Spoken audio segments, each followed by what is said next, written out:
Nikushukuru sana Mheshimiwa Mwenyekiti kwa kunipa nafasi nami kuchangia hoja Ofisi ya Rais Maendeleo ya Vijana. Mheshimiwa Mwenyekiti, leo nimesimama hapa kuwakilisha sauti za vijana wote wa Kitanzania. Vijana wanaotaka mabadiliko ya kweli. Hatma ya taifa hili liko mikononi mwetu sisi vijana. Na hii ni kwa sababu kwa zaidi ya 76% ya nguvu kazi ya taifa hili ni vijana. Na hapa ni nukuu kauli ya Nelson Mandela ambaye aliwahi kusema, the development of any nation cannot prosper if the generation of young people is left behind. Maendeleo ya nchi yoyote hayawezi kupiga hatua kama kundi kubwa la vijana litaachwa nyuma.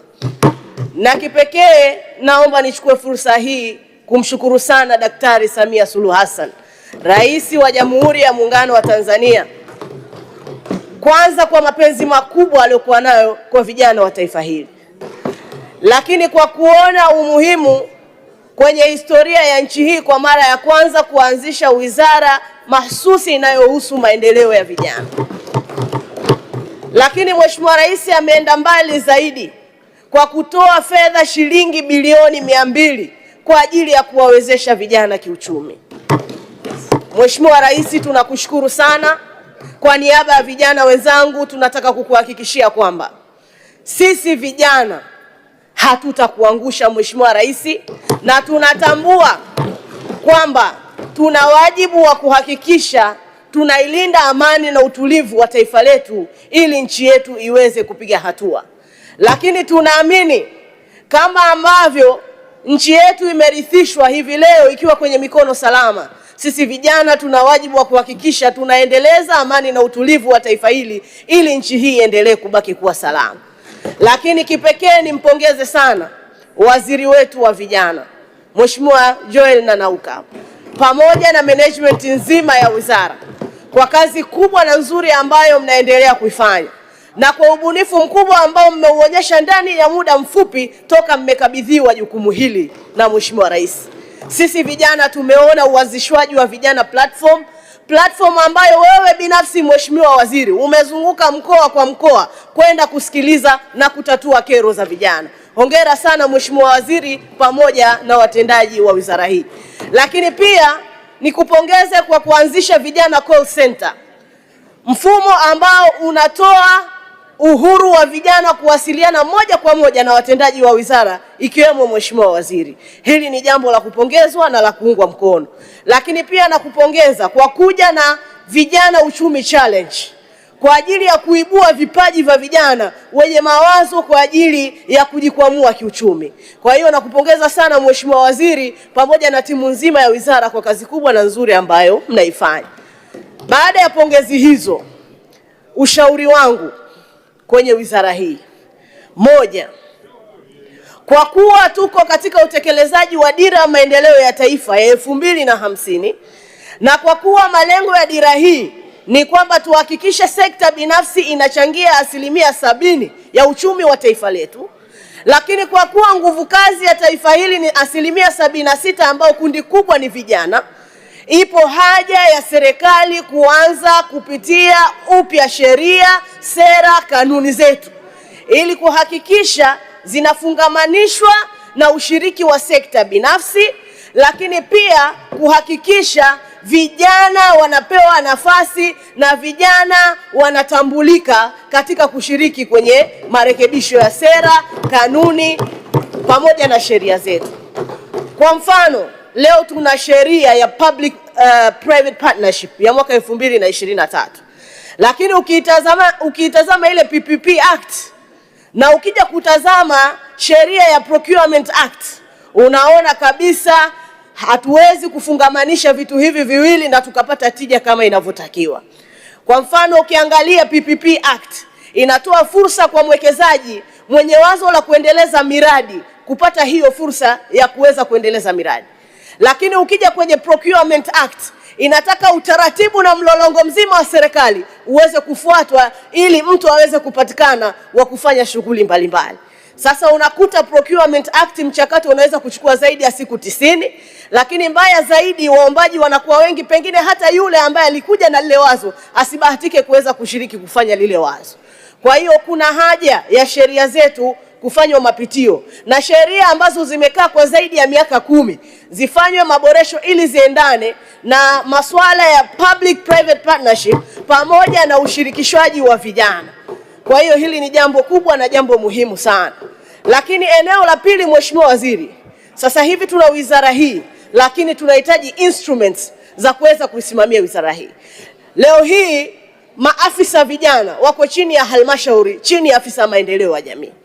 Ipo haja ya maafisa vijana kwenye halmashauri waripoti moja kwa moja wizara ya vijana ili waweze kuwa na dhana ya uwajibikaji. Tumeona mabadiliko haya yamefanyika kwenye wizara mbalimbali.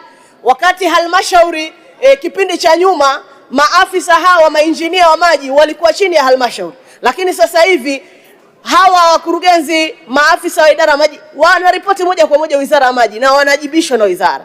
Mheshimiwa Waziri, kama hawa maafisa wa vijana hawatakuwa chini ya wizara yako, ni ngumu sana kuwawajibisha kwa sababu watakuwa chini ya halmashauri.